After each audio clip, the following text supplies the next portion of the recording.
నిర్గమకాండము 21వ అధ్యాయము.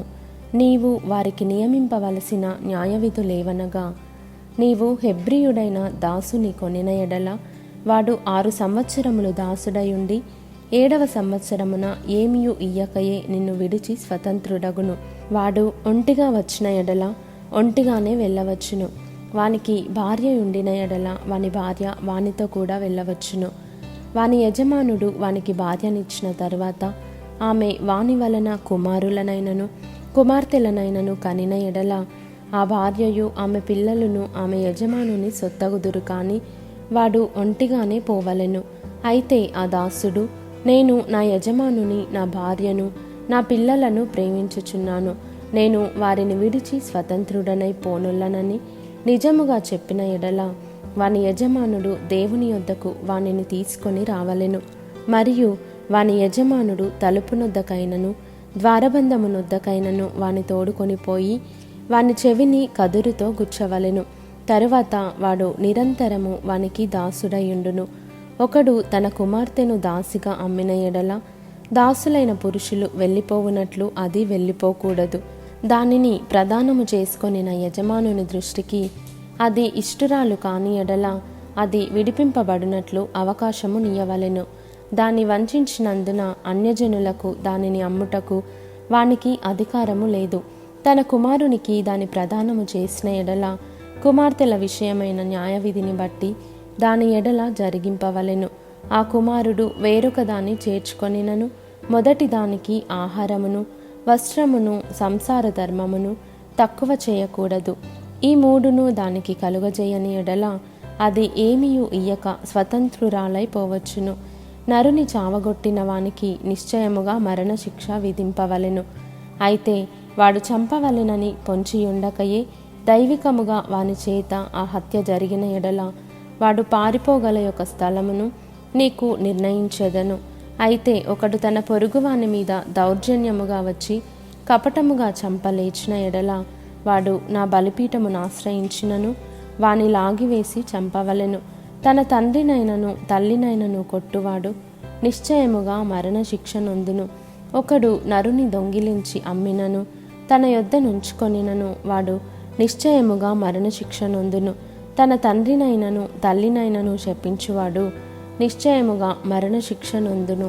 మనుష్యులు పోట్లాడుచుండగా ఒకడు తన పొరుగువానిని రాతితోనైనను పిడికిటితోనైనను గుద్దుట వలన వాడు చావక మంచము మీద పడియుండి తరువాత లేచి తన చేతికర్రతో బయటికి వెళ్ళి తిరుగుచుండిన ఎడల వాని కొట్టిన వానికి శిక్ష విధింపబడదు. గాని అతడు పనిచేయలేని కాలమునకు తగిన సొమ్ము ఇచ్చి వాడు అతనిని పూర్తిగా బాగు చేయింపవలెను. ఒకడు తన దాసుడైనను తన దాసి అయినను చచ్చునట్లు కర్రతో కొట్టిన ఎడల అతడు నిశ్చయముగా ప్రతిదండన నొందును. అయితే వాడు 1-2 దినములు బ్రతికిన ఎడల ఆ ప్రతిదండన అతడు పొందడు. వాడు అతని సొమ్మే గదా. నరులు పోట్లాడుచుండగా గర్భవతి అయిన స్త్రీకి దెబ్బ తగిలి ఆమెకు గర్భపాతమే కాని మరి ఏ హానియు రాని ఎడల హాని చేసిన వాడు ఆ స్త్రీ పెనిమిటి వాని మీద మోపిన నష్టమును అర్చుకొనవలెను. న్యాయాధిపతులు తీర్మానించినట్లు దాన్ని చెల్లింపవలెను. హాని కలిగిన ఎడల నీవు ప్రాణమునకు ప్రాణము, కంటికి కన్ను, పంటికి పళ్ళు, చేతికి చెయ్యి, కాలికి కాలు, వాతకు వాత, గాయమునకు గాయము, దెబ్బకు దెబ్బయు నియమింపవలెను. ఒకడు తన దాసుని కన్నైనను తన దాసి కన్నైనను పోగొట్టిన ఎడల ఆ కంటి హానిని బట్టి వారిని స్వతంత్రునిగా పోనీయవలెను. వాడు తన దాసుని పల్లైనను తన దాసి పల్లైనను ఊడగొట్టిన ఎడల ఆ పంటి నిమిత్తము వారిని స్వతంత్రులుగా పోనీయవలెను.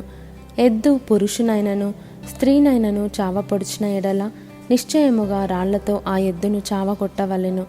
దాని మాంసమును తినకూడదు. అయితే ఆ ఎద్దు యజమానుడు నిర్దోషియగును. ఆ ఎద్దు అంతకుముందు పొడుచున్నది అని దాని యజమానునికి తెలుపబడినను వాడు దాన్ని భద్రము చేయకుండుట వలన అది పురుషునైనను స్త్రీనైనను చంపిన ఎడల ఆ ఎద్దును రాళ్లతో చావగొట్టవలెను. దాని యజమానుడు మరణశిక్ష నొందవలెను. వానికి పరిక్రయ ధనము నియమింపబడిన ఎడల వానికి నియమింపబడిన అన్నిటి ప్రకారము తన ప్రాణ విమోచన నిమిత్తము ధనము చెల్లింపవలెను. అది కుమారుని పొడిచినను కుమార్తెను పొడిచినను ఈ విధి చొప్పున అతడు చేయవలెను. ఆ ఎద్దు దాసునినైనను దాసినైనను పొడిచిన ఎడల వారి యజమానునికి 30 తులముల వెండి చెల్లింపవలెను.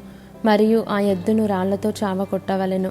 ఒకడు గోతి మీది కప్పు తీయుట వలన లేక ఒకడు గొయ్యి త్రవ్వి దాన్ని కప్పకపోవుట వలన దానిలో ఎద్దైనను గాడిదయైనను పడిన ఎడల ఆ గోతి కామందులు ఆ నష్టమును అచ్చుకొనవలెను. వాటి యజమానునికి సొమ్ము ఇయ్యవలెను. చచ్చినది వానిదగును. ఒకని ఎద్దు వేరొకని ఎద్దు చచ్చినట్లు దాన్ని పొడిచిన ఎడల బ్రతికి ఉన్న ఎద్దును అమ్మి దాని విలువను పంచుకొనవలెను. చచ్చిన ఎద్దును పంచుకొనవలెను. అయితే అంతకు ముందు ఆ ఎద్దు పొడిచినది అని తెలియబడియు దాని యజమానుడు దాన్ని భద్రము చేయని వాడైతే వాడు నిశ్చయముగా ఎద్దుకు ఎద్దునియ్యవలెను. చచ్చినది వానిదగును.